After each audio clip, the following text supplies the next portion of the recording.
Dickie Dread, The New Age Travellers, A History, 1960 to 1990. Chapter 3, The Convoy Starts to Form.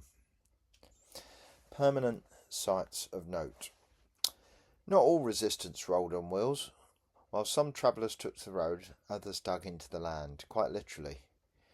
Teepee Valley in Wales began in the early 1970s when a group of people moved onto a neglected farmland near Llandailo, living in handmade teepees, yurts and earth shelters.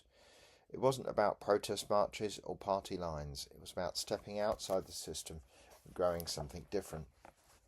They planted vegetables, dug compost toilets, raised kids in the woods, and built from what they could find or barter. No electricity, no pipe water, no rent. Just firewood, starlight and collective care. It was hard living, but deeply intentional. Teepee Valley was one of many such settlements. Others popped up in Devon, Somerset, parts of Scotland and the West Midlands, hidden communities on common land, squatted farms or forgotten corners of old estates. Some were rooted in druidry or earth spirituality, others in eco-anarchism, others simply in the desire to escape the machinery of wage life and landlord control. Perched on a remote peninsula in the northwest highlands of Scotland, Scorig has been a quiet beacon of off-grid living since the 1970s. Accessible only by a boat or a 5-mile walk along a rugged coastline, this isolated settlement became home to a wave of idealists, back to the landers and self-sufficiency advocates seeking a life free from the trappings of consumer society. Originally a crofting community in decline, Scorig saw a revival when alternative lifestyle settlers began to arrive, drawn by its seclusion and elemental beauty. With no mains electricity or road access, residents had to build everything themselves: homes, wind turbines, water systems and food gardens. What emerged was a fiercely independent, low-impact way of life, rooted in resilience and cooperation.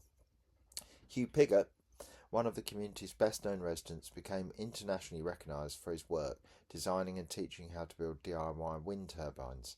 His books and courses spread the Scorig ethos across the globe, not just living off-grid, but understanding and building the systems that make it possible. Scorig became a hub for permaculture, renewable energy and quiet revolution. They held annual festivals, but with no media spectacles, just the steady rhythm of self-reliance.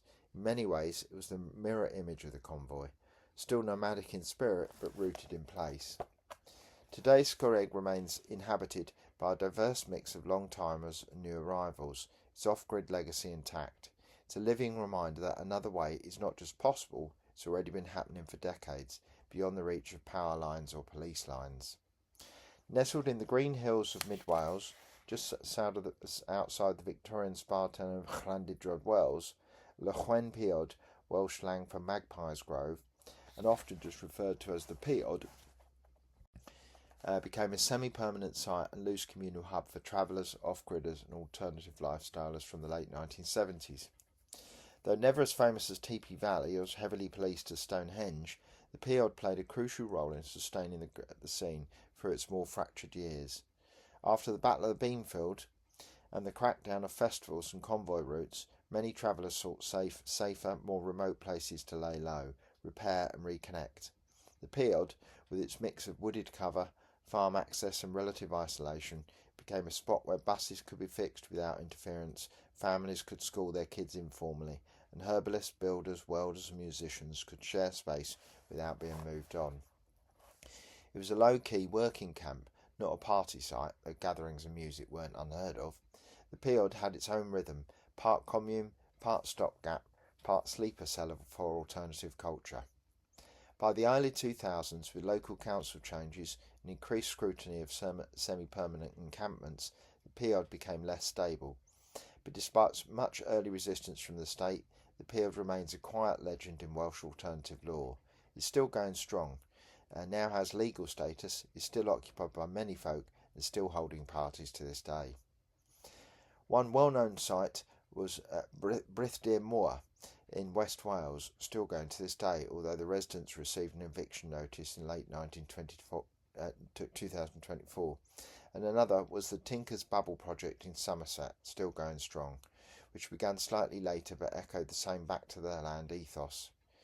In some areas, members of groups like the Tibetan Ukrainian Mountain Troop would spend winters in these valleys, bringing in stories from the road and staging fireside performances in canvas domes. While they didn't always overlap directly with the convoy scene, the ethos was shared: autonomy, simplicity, community and refusal. Many traveller kids spent winters in places like Teepee Valley, learning how to light fires in wet weather, how to build shelters that could hold back wind, and how to hold a meeting without a chairperson or agenda. These places proved something crucial: that off-grid living wasn't just possible, it was already happening, quietly, determinedly, in the valleys and woods and back corners of Britain.